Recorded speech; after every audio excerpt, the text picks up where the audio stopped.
ایک بہت experienced carpenter تھا۔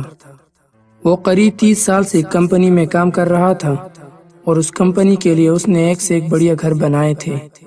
اب وہ ریٹائرمنٹ کے قریب تھا۔ ایک دن اس نے اپنے باس سے کہا کہ وہ گھر بنانے کے کام کو چھوڑنا چاہتا ہے اور اپنی باقی کی زندگی اپنی فیملی کے ساتھ بالکل بے فکر ہو کر انجوائے کرنا چاہتے ہیں۔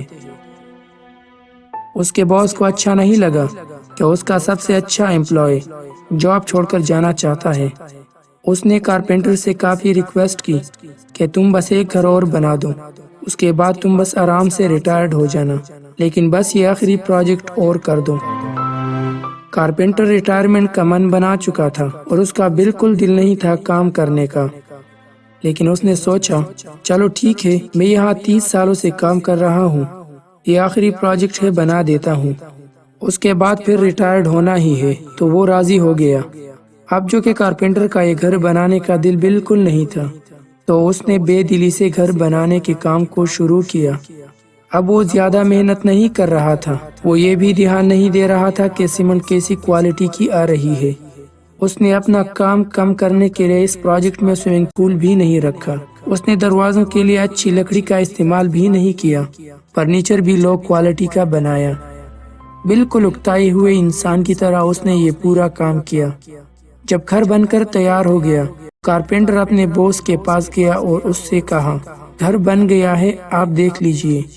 اس کے باس نے گھر کی چابی کارپینٹر کے ہاتھ میں دیتے ہوئے کہا تم نے میری کمپنی کے لیے 30 سال تک بہت شاندار گھر بنائے، تو اس کے بدلے میں تمہیں ایک گفٹ دینا چاہتا تھا، اور یہ گھر میرے اور اس کمپنی کی طرف سے تمہارا گفٹ ہے۔ کارپینٹر کو یہ سن کر بہت بڑا جھٹکا لگا۔ اس نے سوچا کہ کاش اسے پہلے پتا ہوتا کہ جو گھر وہ بنا رہا ہے اس میں اسے ہی رہنا ہے، تو وہ اس کا اب تک کا بیسٹ گھر بناتا، بیسٹ سیمنٹ یوز کرتا، اس میں بڑا سوئمنگ پول بناتا، بیسٹ کوالٹی کے دروازے لگاتا، بیسٹ فرنیچر بناتا، ہر کام بیسٹ کرتا۔ ایسا ہی ہماری لائف میں بھی ہوتا ہے۔ ہم سب ایک کارپینٹر کی طرح ہے جو زندگی نام کے اپنے گھر کو روز کوئی نہ کوئی کام کر کے بنا رہے ہیں۔ ہماری کچھ عادتیں ہوتی ہیں جو ہم روز ریپیٹ کرتے ہیں۔ ہم اس بات پر دھیان ہی نہیں دیتے کہ ہماری ان عادتوں کا ہماری آنے والی زندگی پر کیا اثر پڑے گا۔ ہم آج جو بھی چناؤ کرتے ہیں ان سے ہی ہماری آنے والی زندگی بنتی ہے۔